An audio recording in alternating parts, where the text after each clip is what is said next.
Wednesday, April the 15th, 2026, approximately 9:25 in the AM. I, Mike Robertson, am just recording, a video from my fellow companions, Mr. Duddy Hines, Dustin Gone, and Daniel Torres, aka Danielson. The two that helped me with starting to get my story out there. I just wanted to relay a bit of information as part of my gratitude, my appreciation, and my thanks for those who have shown support and made my transition back into the community a little bit easier. Now, although I have not had the time to view these comments or read anything into it, I've been told that it's been nothing but supportive from the two that I have previously mentioned.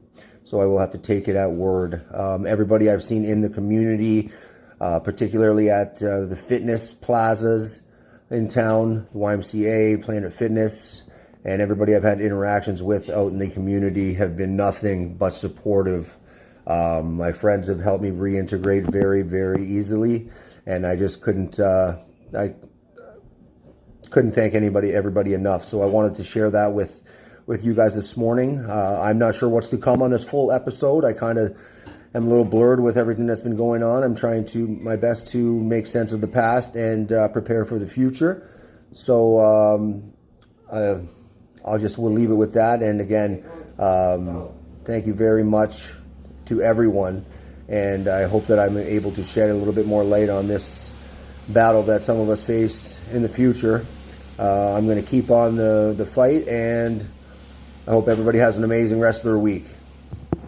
Welcome back to the Alternative Highs podcast, the #1 podcast in Southwestern Ontario. That is just a fact.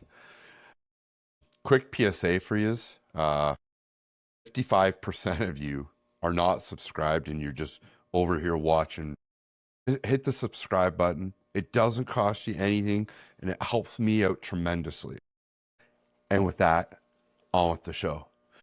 And I am so excited to introduce you to today's podcast. I have been friends with the man for 20 plus years. I have loved this guy. I have followed this guy. He is the true testament of the comeback story. He's found rock bottom. He's found highs and lows. Michael Robertson, M-Rob, the man, the myth, the legend. Great dude. Thank you. Thank you for joining me today, because I've talked to you about this 2 years ago when I first started back in the summer of 2024. And I'm going to tell you something real quick before we go into anything else. I sobered up 8 years ago. And I think you were at a place of where you were in one of your spaces where you might have been sobering up yourself at the time. And you were talking about doing a podcast. And I was like, what in the Sam hell is a podcast? Do you remember when you were talking about doing your podcast? I do. And I will just correct you briefly. It's Robertson. Sorry, man. That's okay, man. I got so excited I skipped out. It happened in 2 out of the 5 yearbooks I got from CK, so it's all good. Sorry, man. No problem. But I have been inspired by a few people to do this, but you are the reason where I was like, when you were talking about why, the how, I was like, man, this is a great idea. Like, not stealable, but like, yeah, one of those things where I was like, I'm living this moment and I'm here and like, I want to do something. And I started researching podcasting. I was like, I want to be a podcaster. Like, you inspired me to want to do this. So I appreciate you for that, because this has been a blast. So no problem. No problem. Dude, tell the audience a little bit about Michael over the course of like people don't understand, like, and you know what? I'll let you tell where things started for you, life. So go back to your early 20s.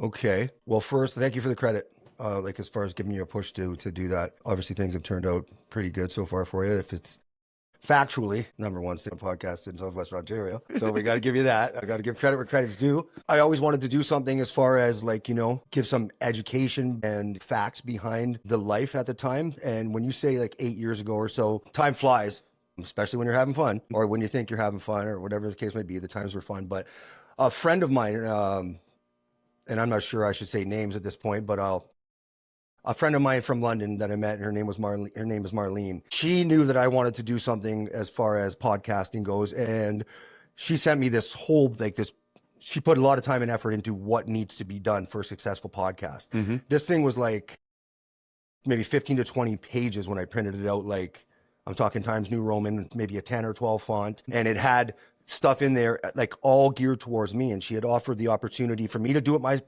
she did it because she cared about me and she wanted to have me include her or not. It's just that she had been thinking about a lot what I had said, and she gave me the opportunity to do this. And she didn't expect a reply or nothing. And I can't tell you where that would have went because I don't know. I'd have to look back at the emails and stuff. But anyways, we'll go back to your question here. In my 20s, I was still in Chatham here, and I was working at Mama Maria's when I was 20.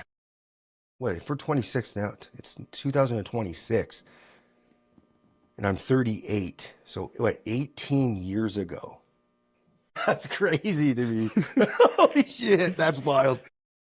Oh, wow, I'd have to do some. I'm glad we're doing this raw, right off the hop, because I've had no time to prepare, and that's what's the best part of it. Yeah.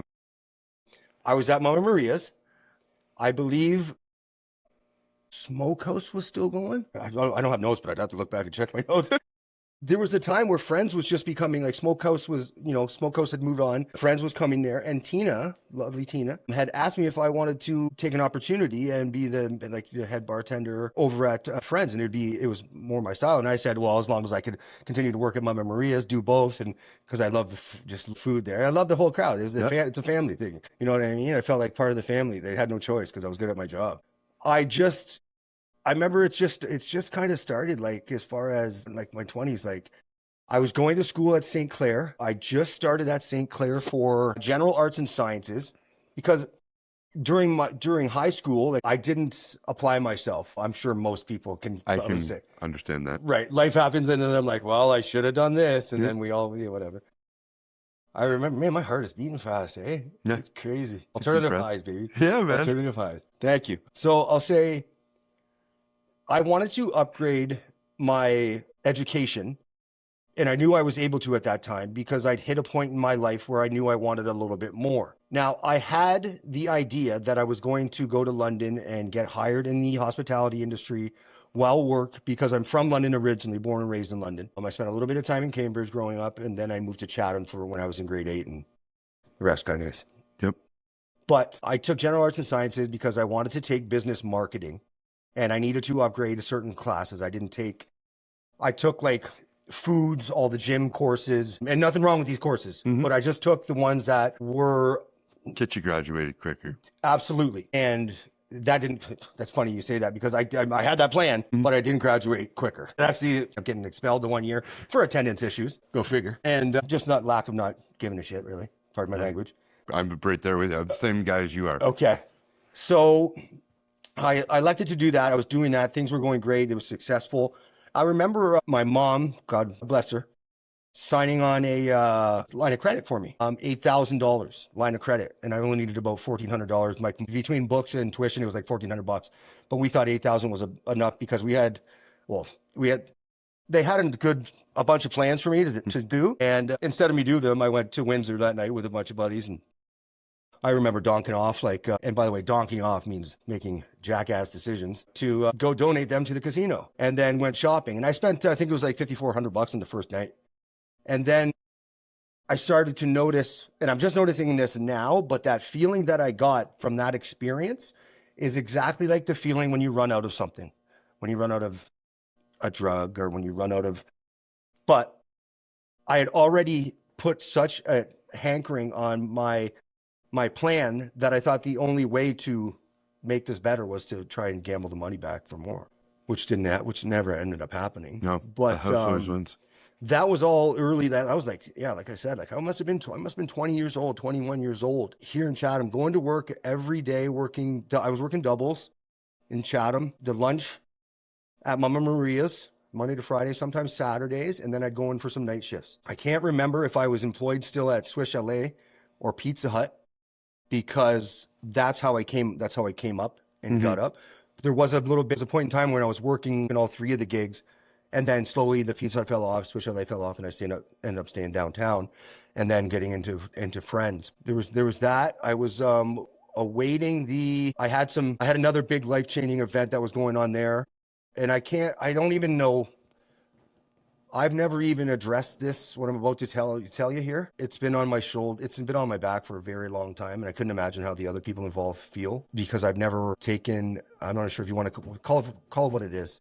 I had a relationship with someone that was very special to me at the time. I made decisions.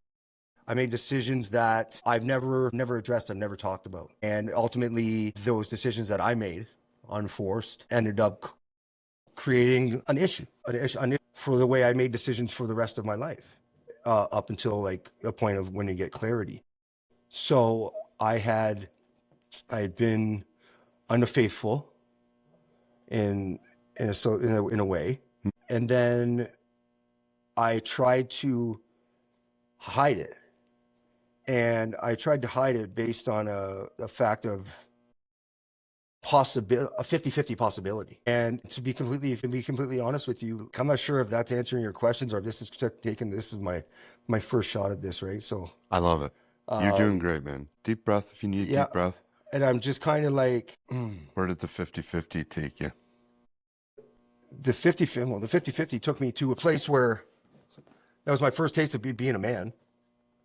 I remember making a decision based on the outcome of the 50-50 being 100% or 0%, that I was going to have to address a situation, or I was going to be able to, what I thought, maybe hide it forever. You know? And it's really hidden, was it? What's that? Nothing really gets hidden ever. That's what I found. And the kind of person that I am, I don't want shit hit. I feel guilt like You're a very good person. I appreciate that. I appreciate that. You as well. Even when I'm watching like a TV show and someone's like, man, oh man, how are you gonna hold that secret for that person? I'm so glad I'm not in that position. I don't like that kind of stuff. Because then if whoever finds out, it's like, why'd you hide? There is a form of betrayal. You and I have accountability where we want to be accountable. And if there's reasons that hold us and hinder us, we don't like that hindrance. No. Because we do run a lot of parallels, Michael. Yeah. We have the same heart. We don't want, to hurt people we love. No. Not intentionally. I can't even say I don't dislike that many people. I have a lot of things that I dislike about what people have done to me or others, but I've never wanted something bad to have happen to somebody unless I was the one doing it. And that's fucked up to say, but I mean, that's the truth of it, where it's like, because I would want the person to know that I did it because of what you did, and that's not right. But that's the kind of person that I would want to be looking you in the face when I told you, well, you're cheating on me. Exactly, really. And I've come a long way since even having those kind of, I don't know, morals or ethics. I don't know what it is. Yeah, both. Growth is growth. It's from the time I met you. You were when I really got to know you was when you were in London bartending. And like, you were always the good person. You're the same dude today that you were then. You've got some clarity in your life. You never had a altered compass morally. You've always been a good guy. Do addictions happen to us? I mean, right, your first off the hop was gambling. That's where mine started too, was gambling. Then it went to booze. Then it went to drugs. And like, none of them did I ever want to hurt people to do it. I didn't mean to hurt my family, and they weren't in my crosshairs. They just happened to cross through my crosshairs while I was in my addiction. And I feel like that's a lot of the same for you. I can relate for sure. And the funny thing is, like, when you say gambling, it takes a little bit of, like, for me, it took going to treatment, a couple different treatments, and going through a couple different experiences to realize that, like, yeah, I'm an alcoholic, I'm an addict, and I am a good person. Like, someone had once said to me that they've been in recovery for 30 years, but they've only been sober for 26. I was like, what? What does that mean, guy? I'm like, you're high now, right? But like, and then as I got to know the person and time went on, and I can't speak for what that person thought, but in my interpretation of when that person seen me giving what I was giving into the program designed to help people, and when the peers around me, some of them excelled higher, some of them didn't surpass me, you know what I mean? And some of them were right on par with me. But that gave him an opportunity to maybe spread what he meant by that. And when you surrender, or when you admit the denial, because it's a disease of denial, that you start recovering. That's when you start your recovery. The sobriety happens afterwards. And I didn't get that until I only grasped that in the last 90 days. It's been mind-blowing, empowering to me. Do you mind if I ask you why the last 90 days? So I just got out of, I don't mind at all. I just got back on March 9th, 2026, from a awesome fucking program. It's called the Wayside House of Hamilton. It is a men's residential inpatient treatment program. It's a 90-day program. That's where I was. I won't speak more about the program because I don't want to miss anything.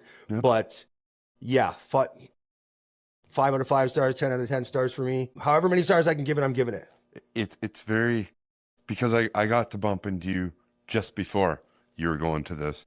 So if not the day before, so it was we saw each other Christmas Eve or New Year. It was somewhere you got in New Year's Eve. Yeah, no, because I was there on sorry, I got there the 30th of December. So I seen you Christmas Eve. So, I just remember seeing you because let's even rewind it a little bit further back. Okay. Let's go to the lows. Let's go right down to like. Let's do it. You and I have both been in our lows. Yeah. Like, because you had just gotten out of jail. I got out of jail December 4th. Yeah. So you were like 3 weeks out. Yep. And, like, you've been fighting addiction. And yes, I've been fighting addiction. See, that's the thing. That's what I was trying to touch on. When I was 13 years old, I think I smoked my first joint and had my first couple drinks. And I didn't realize it, but I can literally say, and there's nobody's fault. But from that moment, those substances and that experience had such an impact on my life that it left me wanting more. And I've been very beneficial in the way that as in like substance and addiction, they didn't take me to where I'm not able to be here today. And I can't say the same for others. And I'm so thankful for that. But as time goes on, you start to develop more, your tolerance builds and everything like that. I'm not sure where it went wrong for me, but at some point in time from 14 to, I went to treatment I went to treatment, my first treatment in 2022. During COVID. I went to Westover. Yeah. Well, it would have been 2022. I was I've been in recovery since then, maybe a little bit before, based on some other things that I'm kind of trying to work out for myself. Yep. And to be able to help, not just myself, but others. That's where I don't, I don't know. That's where I'm at with as far as the lows. Did you found yourself homeless? No? I made myself homeless, which is fucked. How do you, for anybody that's not understanding homeless, addiction, mental health, right? You got a very good grasp on it because you were there. So how do you define that to somebody that just says they chose that life? I don't want anybody to get upset, but it is what it is. No, we're going to go with that. So I'm very fortunate in the way that, and this is what it is. Okay. So I'm 38 years old. I live at home with my parents that should both be retired and living happily right now. And ideally in a movie and make-believe life, that's what would happen. But that's not the scenario. So I'm very thankful, grateful for them. And I love my life the way it is, because this is how the big guy upstairs, however anybody wants to interpret that, the higher power intended it to be. What I can say is that I see light at the end of the tunnel. I'm using all of the resources I have available and every avenue I can to use the resources that people in positions that are managers, that are people like, I mean, my probation officers, excellent. Mental health workers are fucking phenomenal. Anybody that's working at a shelter or anybody that's working at a volunteer position, like the Rock Missions or the Hope Haven, like these people that are put in these positions are the godsends. Like they're saviors. They need to get, And they get shit on a whole lot right now. a crazy. And I was never one to shit on any one of them directly.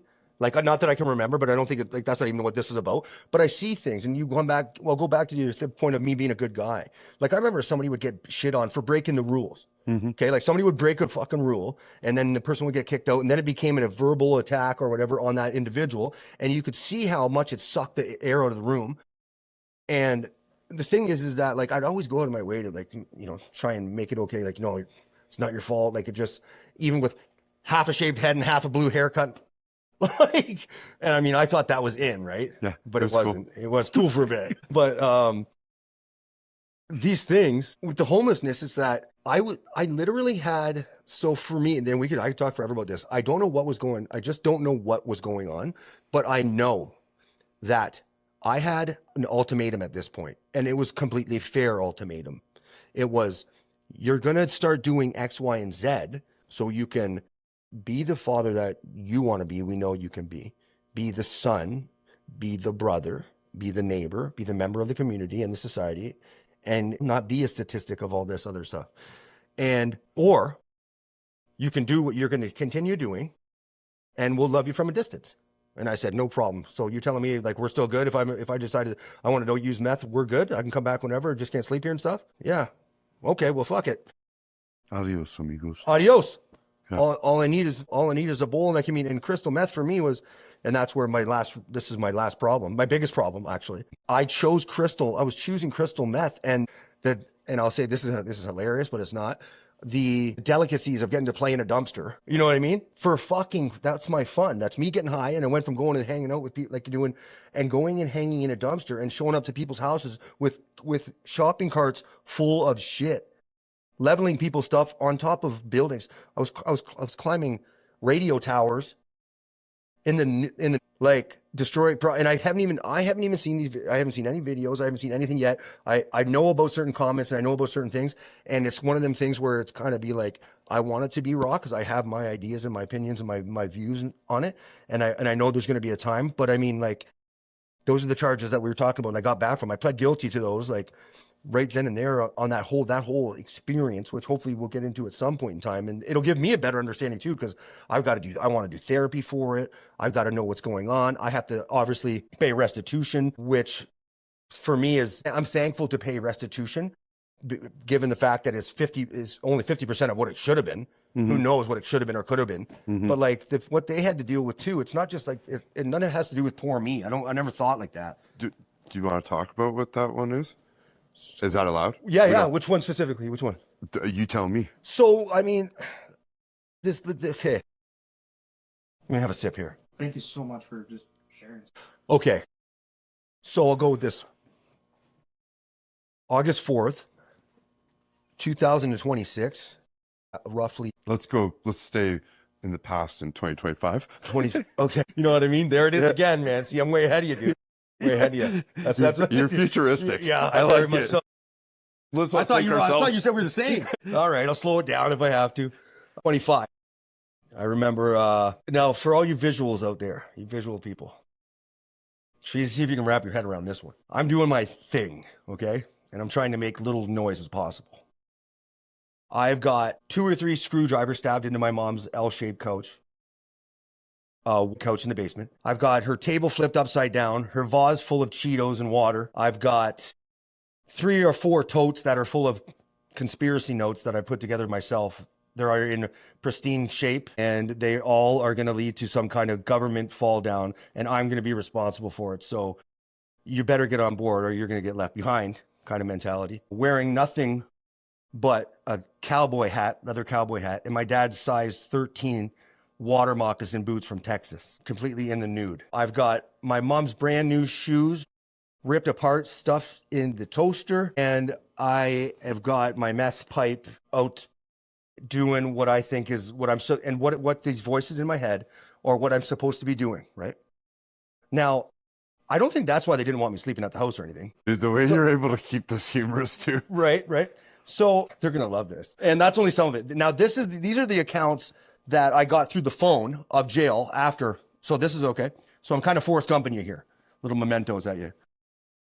So my mom, now they got the white tile. So imagine these boots on the tile, and I think I'm being quiet. So now I can hear somebody getting up, and it's not like time to get up yet. And I was going to have all this mess cleaned up, and nobody's going to know a damn thing, right? Obviously. I was going to cobble the shoes back together. Everything was going to be completely fine, and we were going to move on with this. And it was just another little piece in the conspiracy, and we were all going to get there eventually, right? Through cryogenesis, obviously. And it didn't go that way. So they woke up, and I remember them being extremely upset and mad. And it's usually like when there was fights in the past, like with me being an idiot as a child and stuff, dad was the disciplinary, mom was the understanding one, and the roles had reversed. And it was just like, my dad was he was like, oh my God, you got to get some clothes on. Like, you know what I mean? And I had just bicked my entire body, including my head, right? With dad's razor. So he appreciates that too. So this is like around 7 or so in the morning, around 12 or so, like they're getting me out of the house. It took them that long to get everything together and get me out of the house. So, and I don't remember this until way later. This is still coming to me, right? My dad's driving me to the hospital, and I don't know where he's I don't know where he's taking me, but I say that I have to stop at a set address because I owe this person money, and I got like $20 in my pocket. It's the last $20 I have, and whatever. I just made the story up. But as soon as he pulls over to the place, and he's brought me there before, it's broad daylight. So what could happen? What could be the worst that could happen? For whatever reason, I start going into the neighbor's garden, and I start stealing their decorations out of their garden, and I'm putting it into my jacket and doing all this obscene shit. Calls the police. The police are on their way. 3 or 4, as they're on their way, 3 or 4 more people, including my dad and my friend, all have contacted the police saying that so-and-so, it's not a violent thing, but like he might need some help. So the police approach, and I'm on the ground rolling. I don't know what is going on. They make me give the stuff back. They you know what I mean? And I give the stuff back, and my dad takes off at this point. He's just stressed out. I haven't even had a talk with my dad about this yet. I just didn't know the time and place. So this is probably a pretty good time to be like, Dad, by the way, there might be some stuff that you're going to, come watch this with me. Yeah. So thank you. Just trying to build family therapy sessions. That's what we're doing here. That is awesome. So, the cops, they get me off the property, and then they escort me down the road, and they said, okay, Michael, like, you're good to go. Like, you know, we don't want any more trouble. We don't want to waste our, there was 4 or 5 of them at the time. You know what I mean? Mm-hmm. Some of them with double officers. There's probably 8 cops there. Just making sure I'm okay. They weren't I remember them not being rude. And I could say that I was probably a pretty entertaining individual at that time. And they all just wanted the best. So I move up the road. It's off Sandy Street. It's like Sandy and Poplar, or Sandy and I don't know which one it is. You're coming up Sandy. It's the first one on the left right there, like the first street on the left. And I remember going down and taking a left there, and all of it, I don't know what happened. And then all of a sudden I got a pitchfork, and I'm trying to stab street signs and whatnot. And I had no clue what was going on, man. It was just, I was honestly out of my mind. And the thing is, I can't even say what was going through my mind. To think at one point, and again, to go back, I chose this, right? Now I'm sitting here today telling you, I'm not choosing that. When I'm not choosing that, I would never fucking choose that. I would not choose that for anybody. I wouldn't even want that, because the events that stem from that and the harm that can go down and spider down with family members and you name it, everyone knows what can happen. Mm-hmm. We're not talking about that. We're talking about what we're talking about. Anyways, the cops come back. The cops come back again, and there's less of them, but they're a little bit more now they're getting a little bit more stern. Listen, where'd you get that from? Now you're going on people's property. There's complaints about you from different areas. We've already told you to get out of here. Now, if you don't get out of here this time and stay gone, we're going to have to come back and charge you for da-da-da-da. And then so they had left, and then I didn't know what I was doing, and I was off in La La Land again, and the one officer had asked me, Michael, your dad doesn't want you to go back to the house and whatnot. Are you good at the shelter? And I'd left good terms on the shelter because I already been at the shelter before. But I left because I stopped, I made a bunch of meetings at the shelter and I never followed through. So they remove you if you're not back within curfew hours. So I totally understand. So they called the shelter. I was welcome to go. And So the officers offered me a ride. And this is where it gets a little crazy. A little crazy. That's nothing. So they're driving me to the shelter, which is on Murray Street. Okay, it's called Victoria Park Place there. And they're awesome. The staff there is incredible. People there are awesome too. They're all going through their own thing. The services they have set up there are fucking excellent, to be honest with you. I can't wait to go back and give them what I got. You know what I mean? It's not the end product, but we're working on it. Yeah. So for whatever reason, we're just passing. It's like 1 PM, maybe 2. It's before 2:00. Before I know it, one of the officers says, and again, this is how addiction works on my mind. I was working at the time. One of the officers says, Michael, whatever you do, stay away from the park. Stay out of the park. I was like, okay, right? And then right away, I'm like, oh, I'm supposed to go swimming in the park. Because Taylor Park offers like free swimming and stuff during a certain hour, right? Yep. And I'm like, well, if I'm living at the shelter, I'm here. I might as well go cool off real quick because this has been a pretty exciting day. Yep. I'm a little worked up. I'm a little hot. I should go cool down.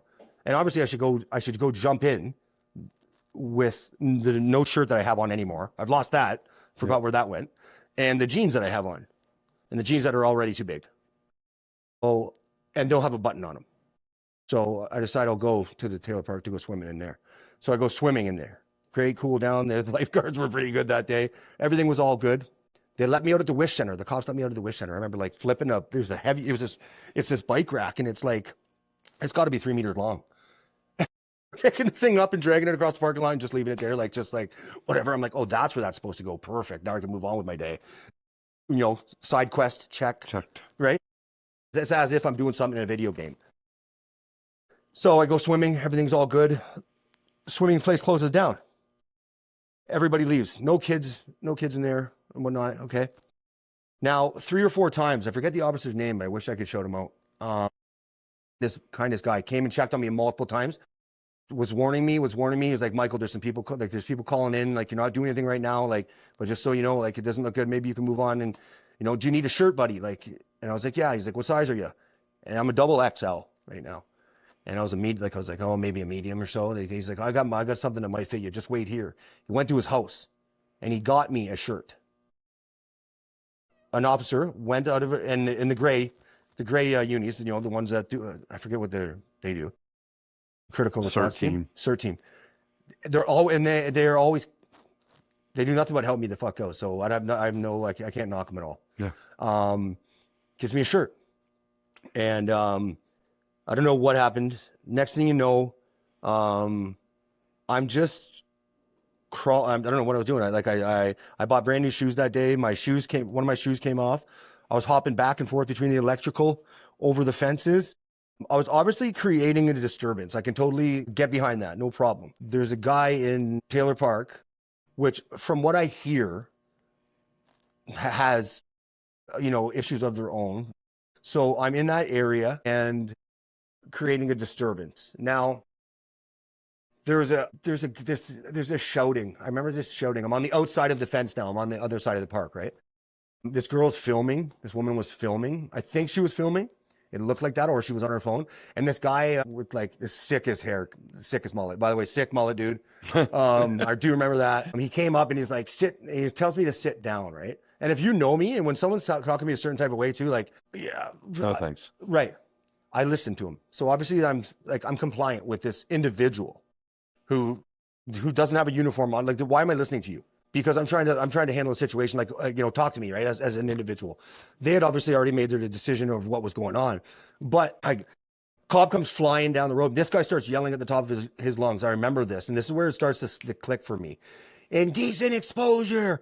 And I'm like, I have pants on. I got boxers on. And I'm topless. I'm like, last I knew about it, women could be topless in a certain area. I'm pretty sure, don't quote me on that. I don't know for sure. And I'm not promoting anything either. So a decent exposure. And I was just like, what? And then this cop comes flying up, 2 officers in one vehicle. And they asked me, so-and-so, and then right away they arrest me and they put me in the back of the police car, and they haven't charged me with anything yet.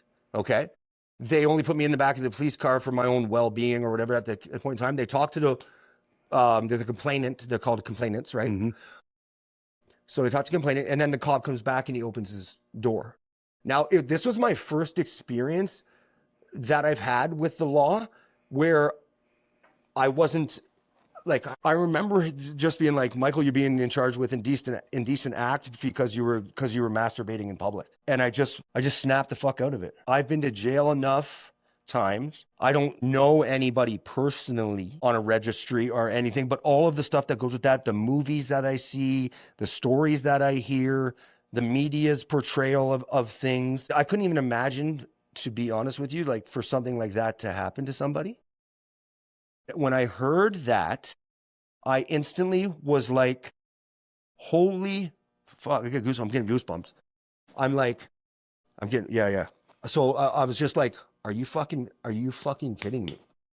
Because my thing is that even though life wasn't going the greatest at the time, that for me, we talk about rock bottom, like, and I'm still, like I said, like I got these goosebumps and I'm just like, there's only one way. At the time, I don't envision myself sitting here being able to explain it with you and however this plays out. But I knew right then and there that this was a very, very good opportunity to take whatever was going the fuck on and try to make it right.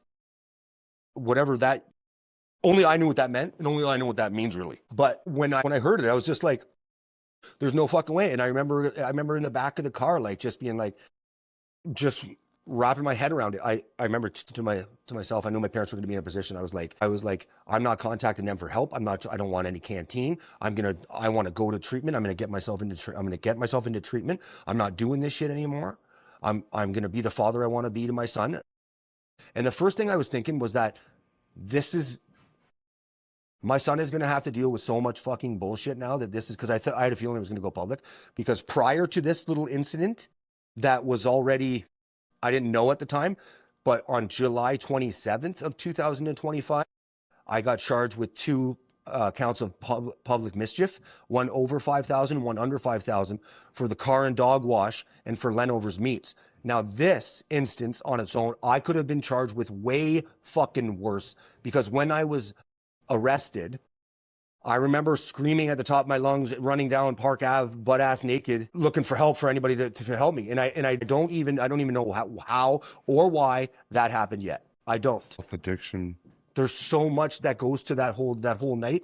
But from July 27th of 2025 to August 4th, I was awake the entire fucking time. So sleep deprivation will go into, and comes in there too. So I'm not making, like, even talking about it, I'm it's like only a little bit of it makes sense, because some people could be like, well, how the fuck did that even happen? I've stayed up before almost 2 full weeks when I was in London. 2 weeks, and I ain't shitting you. Yeah. Like, so that whole bit, going back to this whole thing about this charge, which, by the way, I was charged with indecent act, okay, an indecent act and 2 counts of mischief. I refused. I didn't give a flying fuck, pardon my language. However, I was going to sit in court for 2 years for whatever, sit in jail. And they shipped me they went from Windsor, shipped up to Penetang. That's a whole nother ballgame. We'll talk about that a whole nother time. I was just like, I'm not playing to it. Long story short, as far as the charges go, I do my time for the mischiefs, and the Crown agrees with me, because I'm not playing to it no matter what. They offer me all these deals. I'm like, if my lawyer is going back and forth to change a deal of a potentially explicit sexual offense that will put someone on a registry who would be considered a dangerous offender and needs to be, if you're coming into a community, I as a parent, I as a person would want to know every single fucking person on that registry within my range. And that's a whole nother thing for me now that I'm interested in and that I will be following up on. So, and I'm not throwing any shade on anybody that's out there doing it. People make mistakes and whatnot. I'm not condoning it at all either. Don't get me wrong. But I'm just saying, that was, for me, that's good enough for me.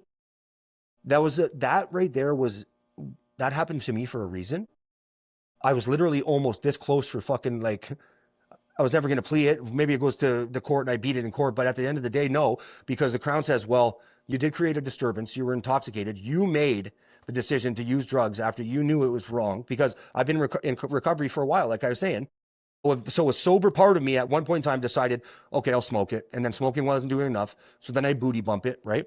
Because there's a whole different psychological there's different ways to get high, right? And then the booty bumps ain't working anymore because, you know what I mean? I have to intravenously use. Now I'm injecting it again. Like, you know what I mean? And I went from, like, that's just not me. Yeah. So I plea, and I'm happy as hell when I get my call from my lawyer. And a shout out to Patricia Brown's office, my representative Amara. I'm not sure if I'm allowed to do that, but she loved the lady. Yeah. When I finally got to speak with her and meet with her, like, I just felt this connection with her. She wanted me to follow up with her after, like, when I was done. So I did text her when I was in treatment. I have yet to text her and let her know I'm home from treatment, but she's been a big part of my recovery, my story. So I want to give credit where credit is due. 100%. So I got legal aid, and for them to take that on and to be willing, because you only hear stories, right? Now, a lot of people want to represent someone that does a certain thing, but at the end of the day, you choose your profession. However, there are special circumstances. And if the Crown's willing, in my opinion, to change a charge of that nature to public intoxication, there wasn't much of evidence or much proof of it anyways. No, absolutely. Especially when the person that has there was kids around, like all the circumstances, which I do have on, you know, and I have the paperwork of, it's just one of those things. And the more I talk about this, the better I'm gonna feel. And it's the truth. Like, It is. And it's not even a matter of, I wasn't there, but I know you. that's scary to me. Very, very scary. You're not that guy. No, fuck no. What a podcast. This is the first of many, I'm hoping. Yeah. I think when we wrap things up, the three of us sit and talk about something. Yeah. But Michael, I say we cap today's podcast because that was a lot. I'm sweating. Dude, I can see you, and I don't Crazy. want to put you into a stroke out mode either. Yeah, don't do that. I'm so appreciative of you. I'm so proud of you, man. Now, I've been holding back tears to tell you how much I love you, respect you. I'm like, what you're going to do next is going to change lives for so many people. And what you just did with me for them will bring so much light to so many people, because people don't have an understanding. Whether you choose or don't choose, you don't choose. It's a sickness. Yeah. And it's very hard for people to wrap their heads around. It's cunning, baffling, You know? and powerful. Like you, I had a great experience with the guy wearing a gray suit, a CERT team. He arrested me, Right. charged me with trafficking, and to this day, he checks in on me. He's not living in Canada anymore, and we're friends. We golf. We exchange stories, you know. So there are good sides to the police. People just like to reflect on the bad things. So I'm really happy that you were able to talk about the good, the bad, and I'm so proud of you. I can't wait to appreciate see it. what your next chapter is, because Yeah. it's huge. You spoke so beautifully today, and you were so articulate. I can tell that you scared yourself shitless. Yeah, well, you know what I mean? Sometimes, and I'm thinking what I want to say, and I'm trying to say it appropriately, and then I'm realizing, you know what I mean? Like, you have done so much and invested so much time into doing something like this, so you should be commended. You're very welcome, because it not only gives people the chance to understand, it gives everybody that's involved an opportunity. And you've given yourself a huge opportunity, especially by, I'm sure, by inviting certain guests that I'm sure you can build off of, you know what I mean? You've got a beautiful, beautiful thing going here. I'm hoping that I'm able to, you know, continue on with you. You've already been a huge part of getting the ball moving forward. So it helps solidify some things as far as my wants, desires go. So, bro, thank you very much. Thank you, your team. Appreciate it. Bro, love you. Love you too. Daniel, let's cut that.